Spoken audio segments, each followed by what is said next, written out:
9 is fine. Welcome to Playing the Field, the Bachelor podcast. I'm your host, Ryan Field, the sports anchor here at WABC in New York City. Joined now, as always, by our cast of favorites, Jen Matarese, our Bachelor insider from here at WABC in New York, our Bachelor expert, Gina Sirico, out there in sunny Los Angeles at KABC. Ladies, welcome. We said 9 is fine because how have we gone from 23 women down to 9 already in 3 episodes? The first one was a double episode. In the blink of an eye.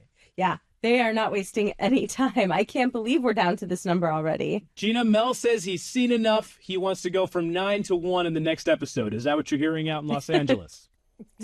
That's not what I'm hearing. Okay, just wanted to be sure. Thank you for putting that out there. No, I feel like he has some tough choices ahead of him. He's got some good ladies here. He really does. Can we all agree that this episode was kind of short on drama? Kind of felt to me, as we say in TV terms, like a bridge episode, kind of setting us up for something later in the season. Was that kind of the vibe you guys got? Yeah, I was kind of relieved when Kathy and Susan showed up. Oh, that's a good point. You know, I was like, oh, thank goodness. Finally, something we can talk about on the podcast. But yeah, I mean, I think like we've seen the roast comedy date before, you know. Yeah, I know. It's kind of like we've seen so many seasons of the show. It's like how many group dates can they have and different ideas?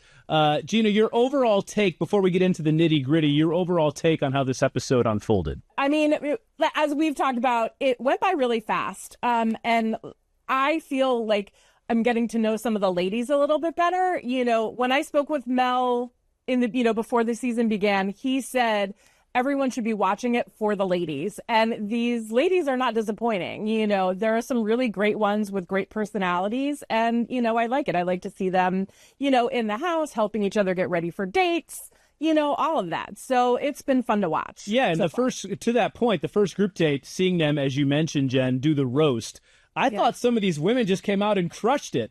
I mean, that is not an easy scenario. Anybody that's ever been on stage, for one, public speaking, and two, trying to be funny is a lot harder than it looks. Yes. And I thought they roasted him, and some of the one-liners I thought landed perfectly. Yeah, Jared Freid, so funny. So funny. Oh, so glad that he was a part of this. And I think it really helped them to have someone encourage them along the way, give them some tips.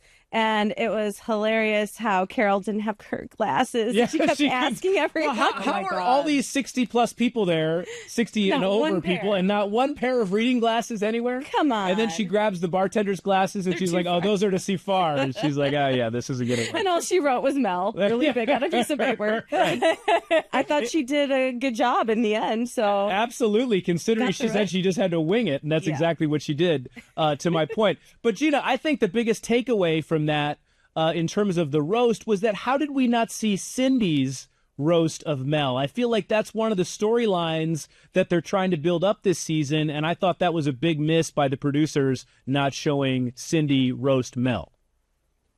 I don't know. Maybe it was unremarkable. We don't know. Maybe she didn't say anything that was particularly roast-worthy. I guess we'll never know. Maybe we'll see it in the bloopers. You know, maybe, but even if she bombed, I feel like they should have shown it. I just would have liked to have seen her on stage for a second. Yeah, just like, give us one line. There, yeah, but exactly. I almost forgot she was on the date until later on. And, you know, she obviously didn't win the dinner with Mel. So yeah, she didn't. But who did win the dinner with Mel was Nicole, our quote-unquote villain from the last episode, making out with Mel in the pool in front of all the women who obviously didn't like that. But I thought she came off very well in this dinner date. It was almost like a stark contrast from the woman that we saw, let's just call it inebriated in the pool, to sober at dinner. And I thought she was asking him some very pertinent questions, and I thought she came off really well. Yeah, all of a sudden we saw her get down to business. She wanted to know who he was, what happened in his past relationships, what his life is like, to see if he could really fit into her life. And it is interesting because she's been married twice, divorced twice, but she had some important lessons she said she learned along the way. She's on good terms. So I think they made a good connection on that date. And, you know, she still did go in for the kiss a lot. She did. But Mel didn't seem to mind. So. As well, he shouldn't. Nicole had to stay on brand, as they say. Yeah. But Gina, do you think that what Mel is saying about his wife, And again, this is all speculation, but this is why we bring Gina back here to ask her the tough questions. Do we think there's more to the story than what he is alluding to? Because it kind of seems like there was a little more meat on the bone there with that story in terms of what really happened with his ex-wife. 100%. Like, we know they weren't just like happy and then all of a sudden there were divorce papers in front of him. Like, we know that. Like, that just does not happen. So there is more to the story. But clearly this is what Mel wants to put out there. His ex-wife is not speaking, about it. I think the only comment she made prior to the season starting was like, good luck to him. So, we may never know the full story about what happened there, but yeah, you're right that there has to be more to this than just, she just fell out of love with me. Yeah, and I thought Nicole might ask him a couple more follow-up questions, and whenever I'm in these scenarios watching this show, I picture my two amazing co-hosts and how you two, if you were on that date, take me into that mindset of a woman who's on that date. What are you asking, Mel? Are you satisfied with his answer if you're a woman on that date? Or are you prying a little bit more? Probably would pry more, especially in that position where you're trying to find out a lot of information in a short amount of time. That's a good point. So, on a regular date, would you act that way? Probably not. You might ease into that a bit more. But in this case, you have to ask all those questions up front.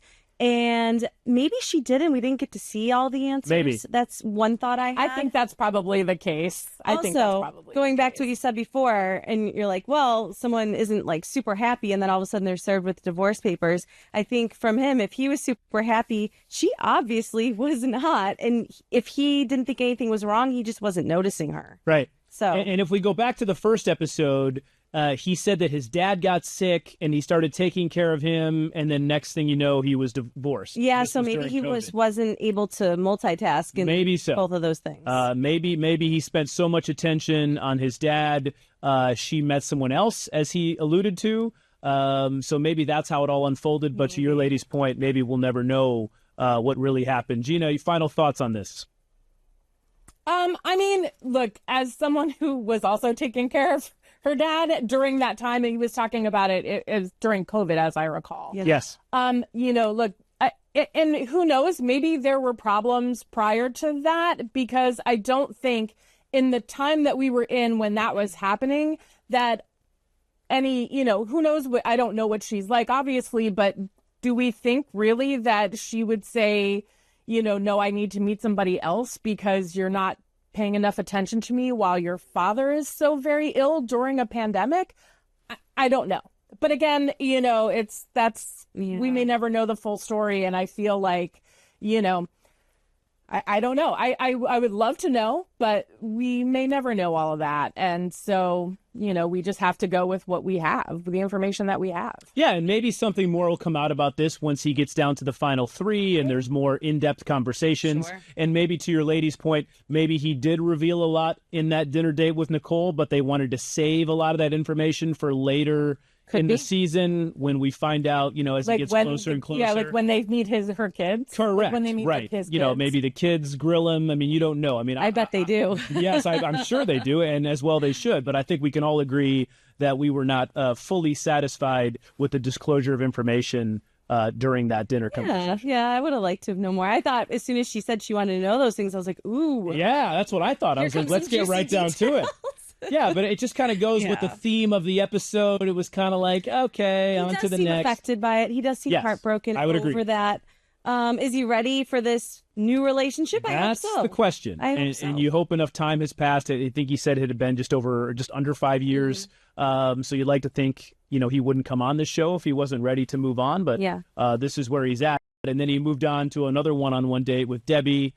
They go to a Michelin chef, Ludo. Can I get a pronunciation on that? Does anybody know? Gina, you're our LA expert. I believe it's Lefebvre. I know. Yeah. I've never been to this restaurant. So is this a big place out in Los Angeles? A popular spot? Yes, it is. It is. Okay. I have not been there, but that's okay. Not yet, anyway. It is well known. It sounds like Mel just shot Chef Ludo a text, and next thing you know, they were there getting the VIP treatment. I love Debbie. She's very genuine, just very, wears her emotions on her sleeve. And I think that was probably the best night she's had in maybe the last 20 years, based on how she was talking. And she really likes Mel and really wants this to go to the next level.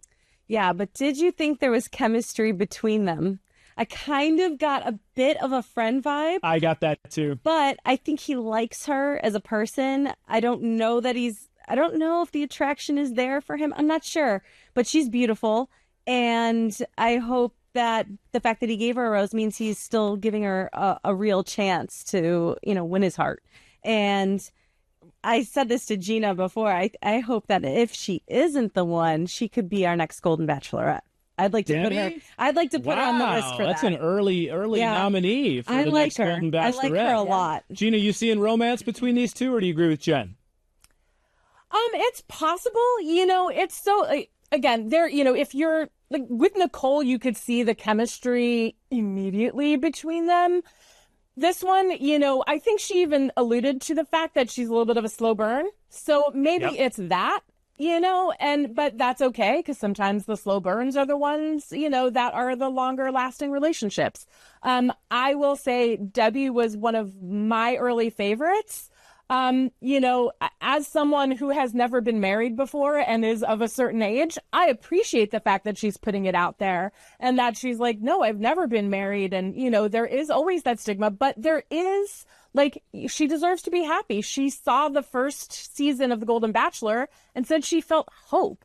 Yeah. And that's kind of I think what the show itself has always wanted. That's always been the ethos of this part of the franchise is, there is hope because there is love out there for everybody. So yeah, and that was I think well that's said. Great. I think normalize not being married by 60. It's okay. Yeah, and Debbie also said when she heard Mel was going to be the Bachelor, the Golden Bachelor, she was like, I'm all in. I want to come on and give this a try. Yeah, she's super into fitness. She has that VHS series or DVD series of workouts. Wait, was it VHS or DVD? Because you're very much dating yourself with the VHS reference. I'm gonna guess it came out on both, but Gina says she has it on beta. Gina has it on beta tape. Oh, wow. May I just say one thing about this date? One other thing about this date that you guys will maybe appreciate. I don't know whether you noticed it. They ate on camera. They did. That's a great point. And that steak looked delicious. Jesse Palmer would be shocked, but also they ate on camera. Yes. It was great. Very refreshing. It was the most normal date we've seen in a while on this show.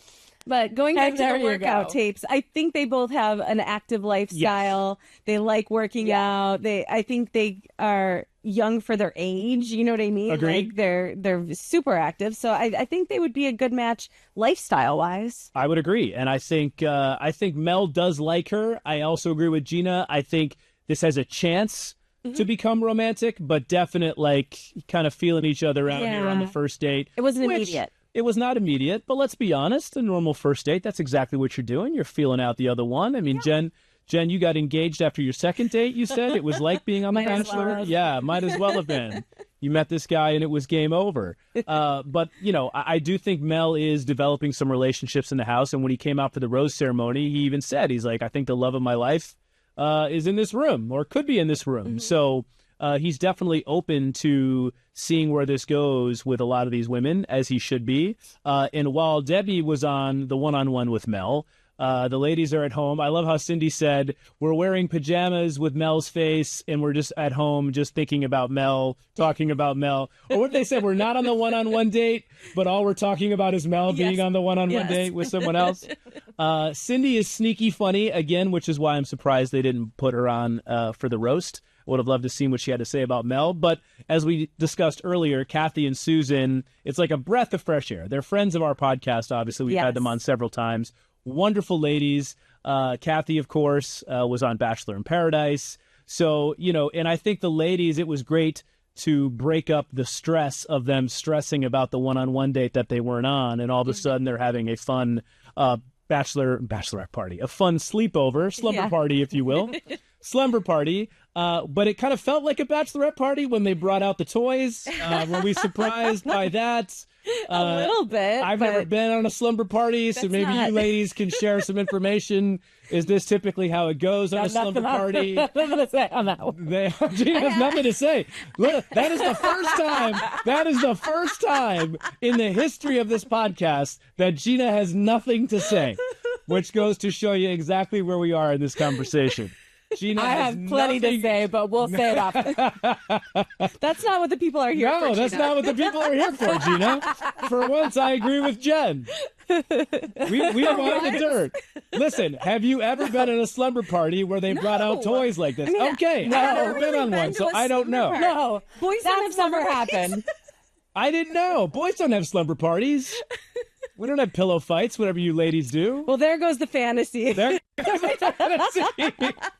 Yeah, we have eye masks with our names on them. We put them on our foreheads like the ladies do. We all sit around in our pajamas and putting, doing masks on your T-zone. Yes, that's exactly what you do. Bachelor parties go. That's not how bachelor parties go. Gina, I'm shocked. Speaking of shocked, how shocked were you when they brought out the toys and the one woman thought it was a foot massager? Well, I think they kept it as PG as they could. Yeah, PG-13. Yeah, for sure. Well, it was hilarious because I was like, what is this for? Yeah. Like, there's instructions inside. Instructions inside, different modes, if you will.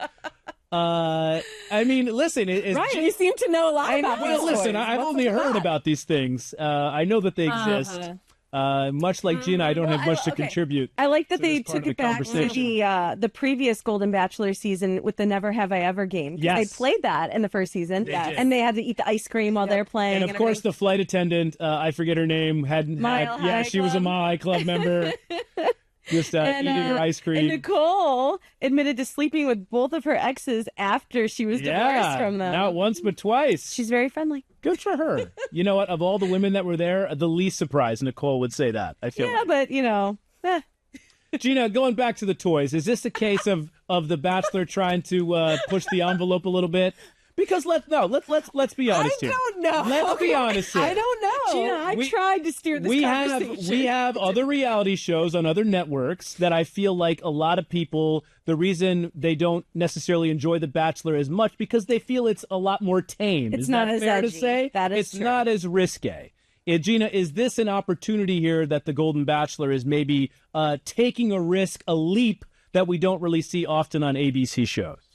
A little bit. I don't know. I will not get into the thinking of the producers on bringing that in. I don't think. Maybe it was Susan and Kathy's idea. But they still had to clear with the producers, though. There's no way they just did that and then if they didn't want it to be in the show, it wouldn't have been in the show, right? No. So it had to clear some. It had to go through a lot of approvals, if you will, satisfying approvals.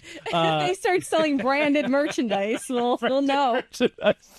Well, Gina held up her pen. It was a Bachelor pen. We had to make sure that it was a pen. Speaking of branded merchandise, there you go. She's got it right. It is a pen. It is a pen. Spy pen?